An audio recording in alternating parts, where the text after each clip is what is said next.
Gusto mo magbenta ng flower bouquet ngayong Valentine's Day pero hindi ka marunong mag-wrap? Don't worry, I got you. Manood at matuto. Dali, may time ka pa. Hi guys, it's Juvie, your millennial mom. For today's video, papakita ko sa inyo kung paano ako nagbabalot ng single flower bouquet. 20 pieces petals nga pala tong satin flower ko kaya medyo malaki siya. Una, kumuha ka ng styrofoam. Ang sukat niyan is 5 by 3.5 cm. Tapos itusok mo sa gitna yung flower mo, ganon. Tapos gumamit lang ako ng glazing paper dyan para makover yung stick. I-fold nyo lang ng patriangle 2 beses, as ayusin nyo lang.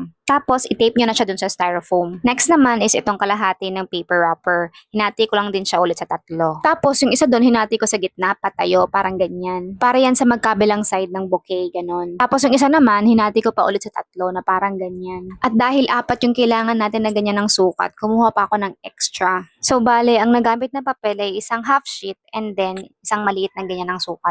And then, yung isa dun sa 4, hatiin nyo sa gitna, pahalang na parang ganyan. Next naman, magbabalot na tayo. Yung pinakamalaki, yun yung magiging back cover natin. Itupin nyo lang sa 2 gilid na parang ganyan and then ayusin nyo lang. And then, ilagay nyo na yung bulaklak ninyo, ilagay nyo sa gitna, ayusin nyo, tapos isecure nyo ng tape para sure na matibay siya. Damihan nyo. And then, next naman natin ilalagay dyan is yung finold natin na 2 patayo kanina.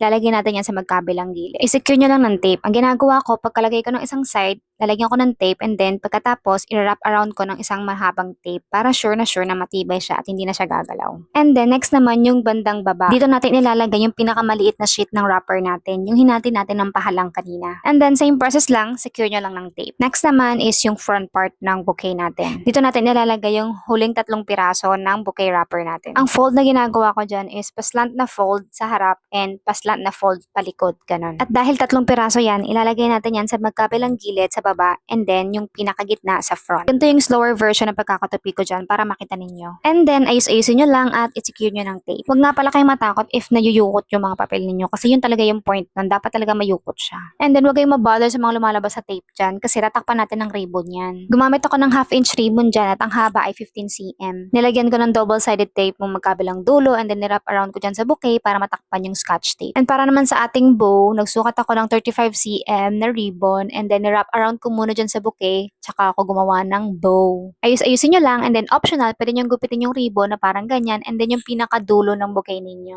And then, to add a little bit more arte, maglalagay lang tayo ng butterfly dyan sa gilid na parang ganyan. You can also add your logo like mine and then dahil Valentine's ngayon, may pa-free ako na card ganyan. So, ayun lang for today's video. Sana may natutunan ka. Happy selling! Huwag kalimutan mag-like, share, follow. Bye!